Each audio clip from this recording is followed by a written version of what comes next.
Assalamualaikum warahmatullahi wabarakatuh.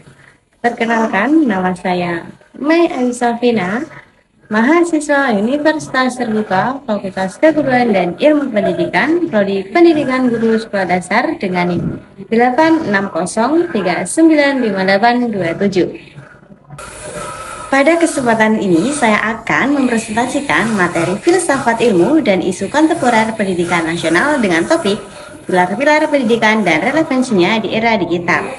Presentasi ini membahas pilar pendidikan dan relevansinya dalam menghadapi teknologi digital. Selamat menyaksikan. Yang pertama, saya akan bahas pendidikan di era digital. Perkembangan teknologi digital telah membawa perubahan besar dalam dunia pendidikan. Pembelajaran tidak lagi terbatas pada ruang kelas, melainkan dapat dilakukan dengan melalui media daring, platform digital, dan teknologi informasi lainnya.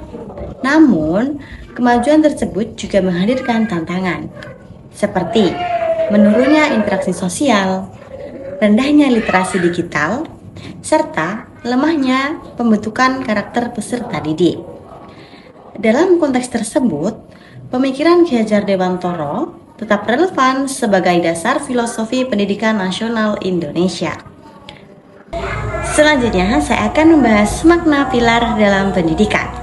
Pilar pendidikan merupakan dasar, penopang atau fondasi utama yang memperkuat sistem pendidikan agar mampu mencapai tujuan pembelajaran secara optimal. Pilar pendidikan berfungsi sebagai pedoman dalam membentuk manusia yang cerdas secara intelektual, emosional, sosial, dan moral. Dalam pendidikan nasional, pilar pendidikan tidak hanya berorientasi pada pengetahuan, tetapi juga pada pembentukan karakter dan kemanusiaan. Sebagai contoh, pada era digital saat ini, pendidikan tidak cukup hanya mengajarkan kemampuan akademik. Peserta didik juga perlu dibimbing agar memiliki etika dalam menggunakan media sosial, menghargai orang lain, dan bertanggung jawab atas informasi yang dibagikan. Selanjutnya, saya akan membahas prinsip dasar pendidikan menurut Ki Hajar Dewantara. Ada 3. Yang pertama yaitu ing ngarsa sung tulodo. Di depan memberi teladan. Guru harus menjadi contoh yang baik bagi peserta didik dalam bersikap, berperilaku, dan bermoral. Yang kedua yaitu ing madya mangun karsa, di tengah membangun semangat.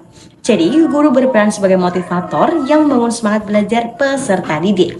Yang terakhir yaitu tutwuri handayani, di belakang memberi dorongan. Guru memberikan dukungan dan arahan agar peserta didik berkembang secara mandiri. Sebagai contoh, dalam pembelajaran daring, guru tidak hanya memberi tugas melalui aplikasi, tetapi juga harus menunjukkan sikap disiplin, menghargai waktu, serta memberikan motivasi agar siswa tetap semangat belajar walaupun dari rumah. Selanjutnya, saya akan membahas relevansi pilar pendidikan di era digital. Prinsip pendidikan Ki Hajar Dewantara masih sangat relevan di era digital karena mampu menjadi pedoman dalam menghadapi perkembangan teknologi pendidikan. Seperti guru sebagai teladan dalam penggunaan teknologi secara bijak, guru sebagai motivator dalam pembelajaran daring, dan guru sebagai pendamping agar peserta didik mampu belajar mandiri dan kritis. Jadi, era digital membutuhkan keseimbangan antara penguasaan teknologi dan pembentukan karakter. Contoh sederhana, saat ini banyak siswa lebih aktif menggunakan media sosial dibandingkan membaca buku.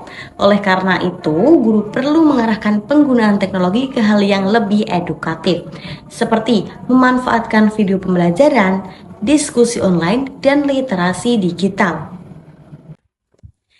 Selanjutnya, kita membahas tantangan penerapan pilar pendidikan di era digital. Yang pertama yaitu kurangnya pengawasan dalam pembelajaran daring. Yang kedua yaitu rendahnya literasi digital peserta didik. Yang ketiga, menurunnya interaksi sosial antara guru dan siswa. Yang keempat yaitu penyalahgunaan teknologi dan media sosial. Dan yang terakhir yaitu kurangnya penanaman nilai karakter dalam pembelajaran digital. Contoh sederhananya, banyak peserta didik yang lebih fokus bermain media sosial atau game online saat pembelajaran berlangsung. Hal ini menunjukkan bahwa pendidikan karakter dan pengawasan masih menjadi tantangan besar di era digital. Selanjutnya, kita akan membahas analisis kontekstual pendidikan nasional.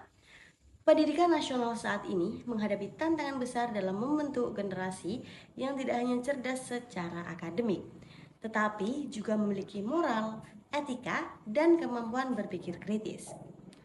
Pemikiran Ki Hajar Dewantara dapat menjadi solusi karena menempatkan pendidikan sebagai proses memanusiakan manusia, bukan hanya transfer ilmu pengetahuan.